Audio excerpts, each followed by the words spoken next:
Titanic कभी ना डूबने वाला जहाज आखिर क्यों डूब गया? क्यों टाइटैनिक जहाज कभी नहीं डूब सकता था? आखिर क्या हुआ था 14 अप्रैल की रात? जय हिंद दोस्तों, आज के वीडियो में हम आपको 111 साल पहले घटी एक ऐसी घटना के बारे में बताने जा रहे हैं जिसमें करीब 1500 लोगों ने अपनी जान गंवा दी थी। हाँ, आप लोग सही सोच रहे हैं, आज हम टाइटैनिक जहाज के बारे में बात करने जा रहे हैं। आज के वीडियो में हम इतिहास के पन्नों को पलटते हुए इन सवालों के जवाब जानेंगे। रॉयल मैन टाइटैनिक यानी कि RMS टाइटैनिक जहाज अपने समय का सबसे बड़ा जहाज था। यह जहाज इतना बड़ा था कि इसमें करीब 2200 से 2400 लोग आसानी से यात्रा कर सकते थे। टाइटैनिक जहाज का निर्माण कार्य British company white star line द्वारा किया गया था। इस जहाज को बनाने में करीब 3000 मजदूरों ने काम किया था। टाइटैनिक एक 10 मंजिला जहाज था जिसकी लंबाई 269 मीटर और ऊंचाई 53 मीटर थी। टाइटैनिक जहाज को बनाने में उस समय करीब $7.5 मिलियन का खर्च आया था। यह जहाज इतनी खूबसूरती के साथ सजाया गया था कि इसके आगे अच्छा खासा 5 स्टार होटल भी फेल था। इस शिप में एक heated swimming pool, Turkish bathroom, एक जिम, 4 रेस्टोरेंट आदि जैसी सुविधा भी थी।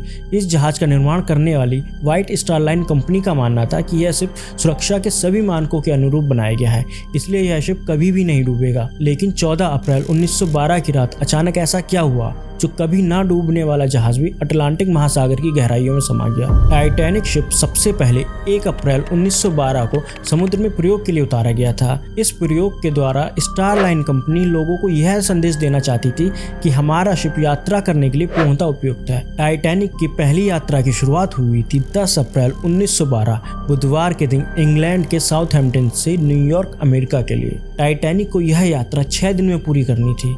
इस यात्रा के दौरान इस जहाज की कमान senior captain Edward John Smith के हाथों में थी। इस यात्रा के दौरान इस जहाज में करीब 2200 यात्री मौजूद थे।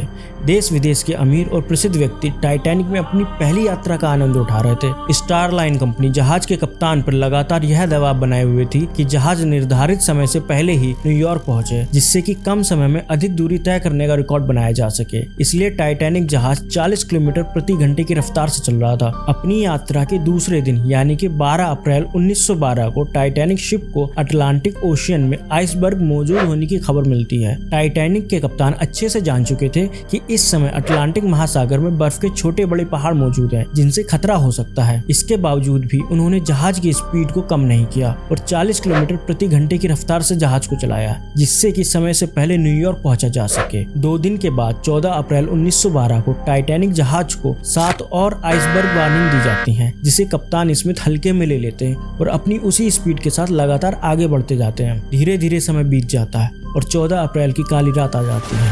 टाइटैनिक बिना किसी टेंशन के साथ अपनी स्पीड से आगे बढ़ रहा था। अटलांटिक महासागर का पानी बिल्कुल शांत था और चांद बादलों में छुपा हुआ था। उस रात चांद नहीं निकला था, जिस वजह से रात के समय कोई रोशनी नहीं थी। टाइटैनिक शिप पर काफी ऊंचाई पर क्रॉज नेस्ट बनाया गया था। क्रॉज नेस्ट जहाज का वह स्थान होता है जहां से जहाज के आसपास मौजूद खतरे को आसानी से देखा जा सकता है। उस रात टाइटैनिक जहाज के क्रॉज नेस्ट में फेडरिक फ्लीट नाम का बंदा बैठा हुआ था। रात का समय था, तापमान गिर गया था और ठंडी हवाएं भी बहुत तेज चल रही थी, जिस वजह से फेडरिक फ्लीट की आंखों से आंसू आ रहे थे और अंधेरा काफी होने के कारण उसे कुछ भी दिखाई नहीं दे रहा था। अचानक फेडरिक फ्लीट देखता है कि जहाज के सामने एक बहुत बड़ा आइसबर्ग आ गया है। जब तक फेडरिक फ्लीट को आइसबर्ग दिखाई देता तब तक बहुत देर हो चुकी थी। फेडरिक अपने पास मौजूद घंटी को बजाकर सामने आने वाले खतरे के बारे में कप्तान स्मिथ को बताता है।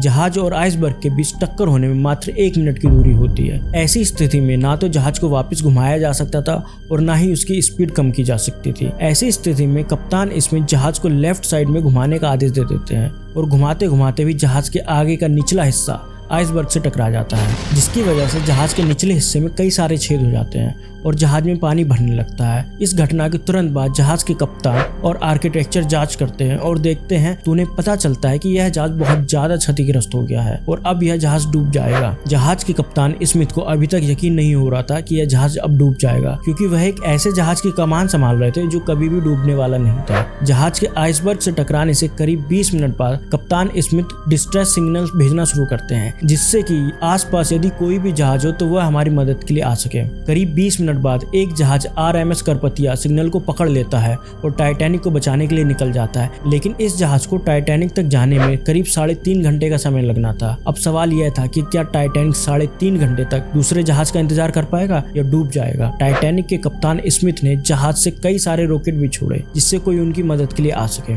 लेकिन उस समय वहां कोई भी मौजूद नहीं था। स्थिति को समझते हुए स्मिथ ने लाइफ बोट के जरिए यात्रियों को जहाज से निकालने का फैसला लिया था। धीरे धीरे जहाज डूबने लगा और लाइफ बोट के जरिए यात्रियों को धीरे धीरे निकाला जा रहा था। टाइटैनिक जहाज पर सिर्फ 20 लाइफ बोट मौजूद थे, जिसमें कि करीब 700 लोगों को ही जहाज से निकाला जा सकता था। जहाज पर अभी भी 1500 लोग मौजूद थे।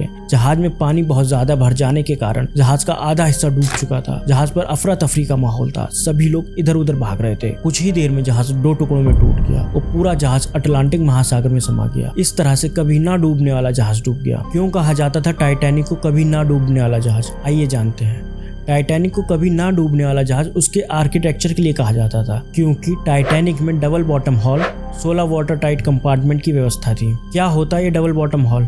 हॉल शिप के सबसे नीचे के बेस को कहा जाता है। टाइटैनिक में इस तरह के 2 हॉल यानी कि जहाज के 2 बेस थे। यदि किसी कारण से एक बेस टूट जाए तो दूसरे बेस के सहारे यह जहाज पानी में तैरता रहेगा। दूसरा, टाइटैनिक जहाज के हॉल को 16 अलग अलग वाटर टाइट कंपार्टमेंट में बांटा गया था, जिससे कि यदि 4 कंपार्टमेंट में भी पानी भर जाए तो भी यह जहाज नहीं डूबेगा। इन्हीं कारण की वजह से इस जहाज को कभी ना डूबने वाला जहाज कहा जाता था। लेकिन किस्मत को कुछ और ही मंजूर था। कभी ना डूबने वाला जहाज अपनी पहली यात्रा के दौरान ही डूब गया। दोस्तों, यह जहाज इतने अच्छे आर्किटेक्चर के बाद भी इसलिए टूटा क्योंकि जहाज जिस आइसबर्ग से टकराया वह करीब 200 फीट लंबा और 400 फीट चौड़ा था। आइसबर्ग जब जहाज से टकराया तो जहाज का किनारा सबसे पहले क्षतिग्रस्त हुआ, जिससे कि जहाज के 6 कंपार्टमेंट में छेद हो गए और उनमें पानी भर गया। इस कारण टाइटैनिक जहाज डूब गया।